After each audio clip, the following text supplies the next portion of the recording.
Let's watch this Foucault video first. In 1791, the English philosopher Jeremy Bentham designed a prison he called the Panopticon.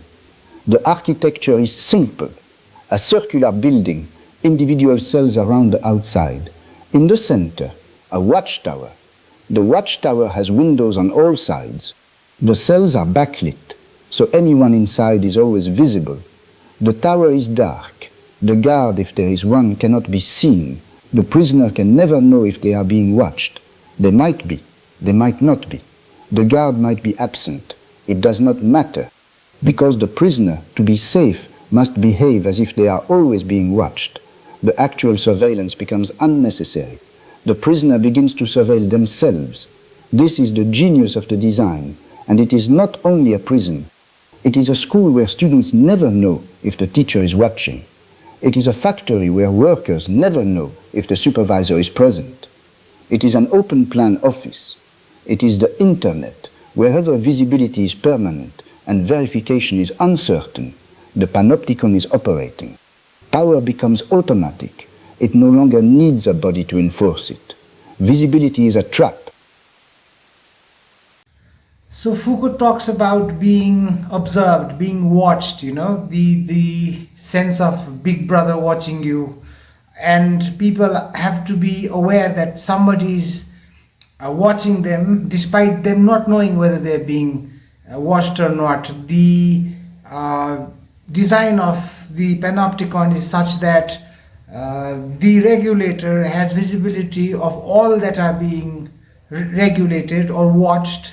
He has a 360 degree view of all the cells, him being in the center, but those being regulated and watched have no ideas as to whether they're being watched or not. It creates a sense of fear, and it creates a sense of being regulated, and it really touches that sense of human liberty.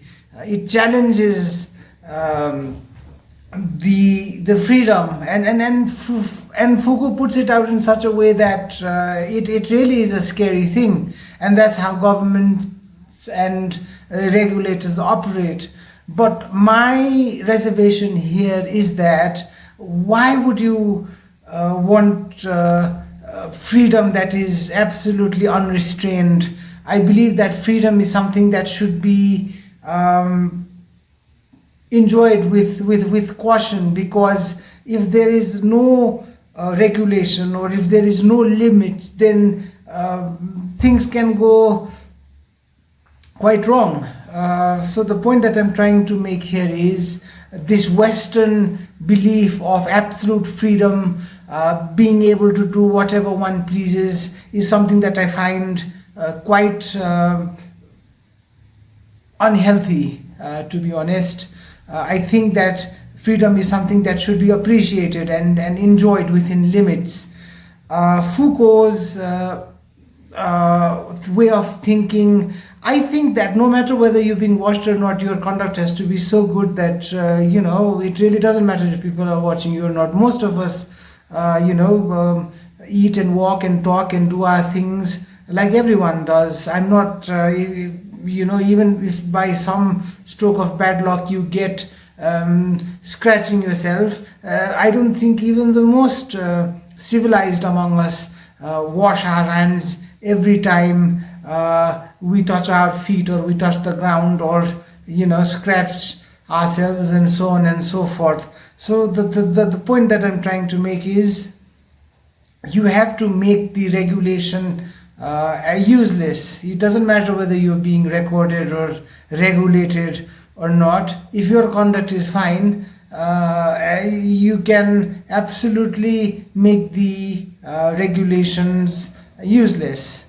So this is more about a humanistic way of thinking. You see, I'm not trying to angle in from Foucault's way of thinking, of like trying to spread that notion of fear that everything's being watched and you're not being watched, and your most private self is being recorded. It is a very dystopian and disturbing thought, but humans being human beings, we're not at our best all the time, and all of us falter.